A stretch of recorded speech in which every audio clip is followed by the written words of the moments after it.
And what about plants? Any plants? Yeah, so plants, the highest content plant, which is going to sound contradictory to everything we just had shared by a table by the USDA where they tested a bunch of products.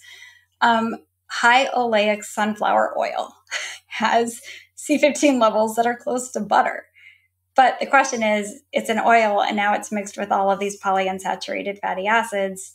Is it able to do the job that we need it to do? And there's one study that looked at a population of people who used sunflower oil a lot in their cooking, and it did not support that the added C15 they were getting from that food source was having any benefit to them at all. So, but I will share that data, those data are out there. Other sources of plants, it's just really small amounts and not a great reliable source, with the exception of what we talked about is fiber helping our gut make more C15. Right. It's interesting though, because we know the type of grass has such an impact on how much the animal will have, but yet we can't get a significant source from plants themselves. So just interesting. The magic is the rumen. And so the ruminants have this wonderful factory in which they have their own special set of microbes. You're getting to the veterinarian in me, but their own special set of microbes in which the cows and the ruminants that eat these fibers and plants all the time, they have found really efficient ways to be able to, with the bacteria that they have in far higher amounts than us, are able to make C15 in a very efficient way. We do it in like a really weak way, but we just haven't evolved the same way, our digestive tracts the same way as cows, sheep, and goats. And so we just aren't able to make as much use of grasses and plants of making C15 out of them. Good news for vegetarians. The number one source is dairy, and most of them will include that within their diet. But vegans, on the other hand, it sounds like they're getting none or very little. Do we have any data on their cells and their cell membranes and how fragile those are? And is there anything, we know exercise, but that comes from our stores in the body. And if we're not taking that in initially, I wouldn't assume they would have stores to, release through exercising. So basically, what do we do about vegans? Right. So another reason for having a vegan-friendly, making our supplement vegan-friendly was for that purpose. Nobody has zero C15. And I think that goes back to the fact that the microbes in our gut have some capability of making C15. So that makes sure that nobody has zero.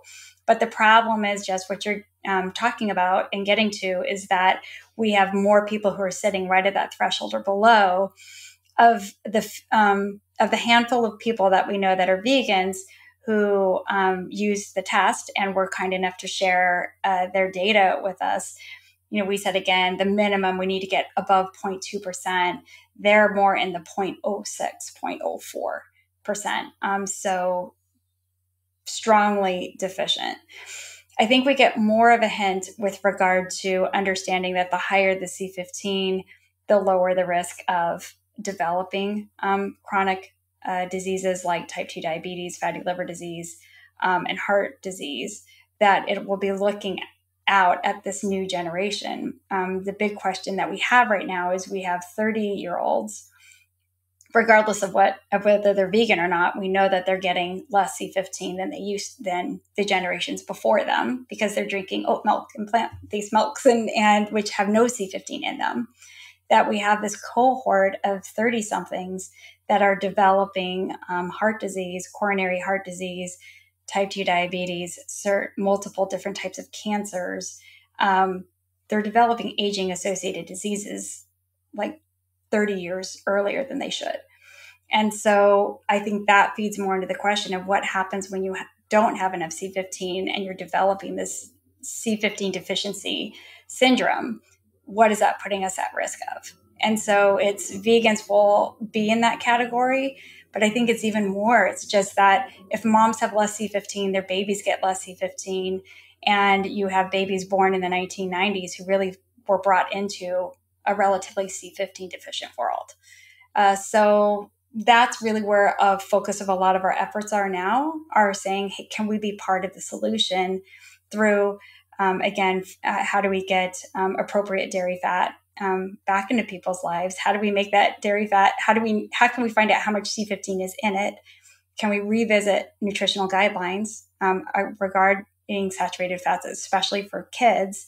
And then can we have the supplement be part of the solution, especially for people who are avoiding dairy fats? And then as we get older, our C15 levels just go down. And how can we get to that? Not only keep the levels that we need, but how can we get above and beyond into those longevity enabling levels?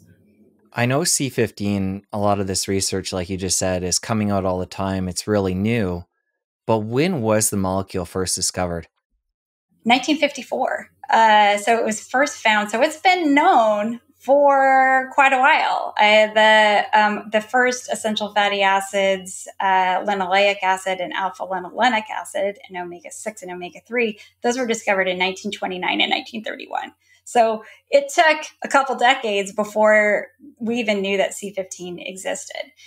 Because it's present at such low levels, and because it was a saturated fat, it's really just it was kind of tossed to the side as far as it's certainly not important. And if anything, we should take less of it.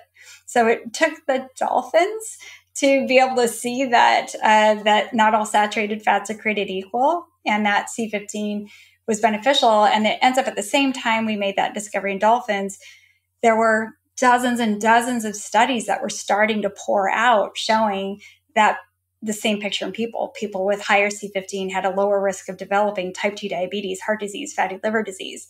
But our blinders were up, Jesse, as far as what that meant when those papers were coming out. Because they were saying higher C16 and C18 are bad for us. So they're like, aha, just as we thought. And then they had this like tiny little caveat on the bottom saying, oh, and by the way, these like trace odd chain saturated fats, C15, C17, were like associated with better health, but that's just not important. So it really took the dolphins to help make that a very clean and clear picture without any blinders, because all they eat are fish. We weren't worried that they were on a bad diet. And then it just kind of opened up the whole world to seeing how essential C15 is. Okay, so 1950s discovered. I'm just trying to piece the timeline together. Was it 2012 that you and your team, I guess, or I'm assuming you're with the team, discovered the benefits of it in dolphins? So 2015, that's when we first discovered that. So 2012, we discovered something's up with the dolphins, that there's this syndrome, and they have this iron overload, and they have anemia, and they have just basically this whole package of C15 deficiency or cellular fragility syndrome. We just didn't know what caused it. Got it. I knew there was something with that year. And then it was 2015. Continue, sorry. And then Office of Naval Research said, so we did early research started in 2008, saying, hey, let's understand aging in dolphins. So in those 4 years, we're like, oh, hey, there are some dolphins that have this like weird disease and phenotype that we can't explain. So they said, great, we'll give you funding to figure out what's causing that. So it was that funding that then enabled us to narrow down C15 as the top predictor of dolphins that did not have that accelerated aging phenotype. And since I brought up team, how many people are you working with? Oh my goodness. Well, the Navy Marine Mammal Program as a whole is huge. So it's, there for that group, there were, 150 plus people. For our team that was working on that, a humble group of maybe 3 or 4 of us that were, literally in classified double locked rooms, just clickety-clacketing, crunching data. So anyway, but the whole team supported, let's give dolphins a higher C15 diet and see what happens with that. So it was really the whole group that helped to kind of sleuth this problem. All right, where I was trying to go with all this, coming back to the vegan piece, when something like this happens and we realize there's a new molecule, which again, it's been around since the 50s, but we're realizing the benefits as of late. It gets me thinking of other things that a diet like that could be missing. If we're coming up with stuff like this, who knows how many other things will be discovered in the upcoming years. So I just want to point out that to me, when something like this happens, it's an important milestone, we'll call it, to check in for people that are having diets that are on the extremes and maybe missing things that aren't even discovered yet.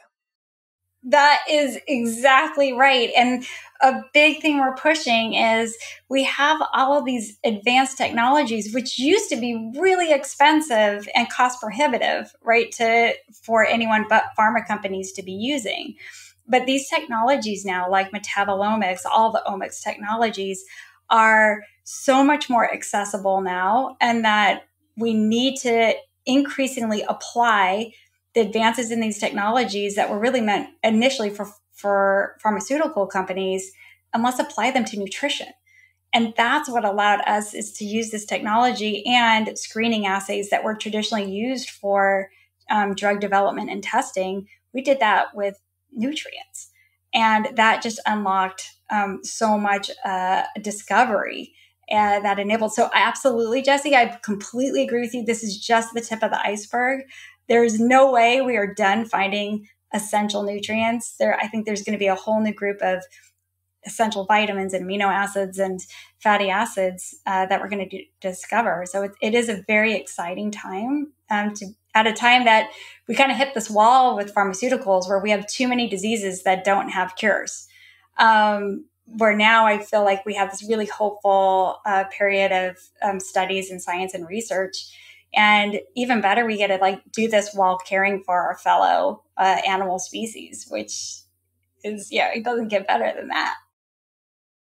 If you enjoyed that clip, you're going to want to head over here and catch a full episode. I'll see you over there. One of the most important things that C15 does is it serves as an armor that helps to stabilize our cell membranes. Really important because it prevents them from breaking down, which is a primary cause of aging.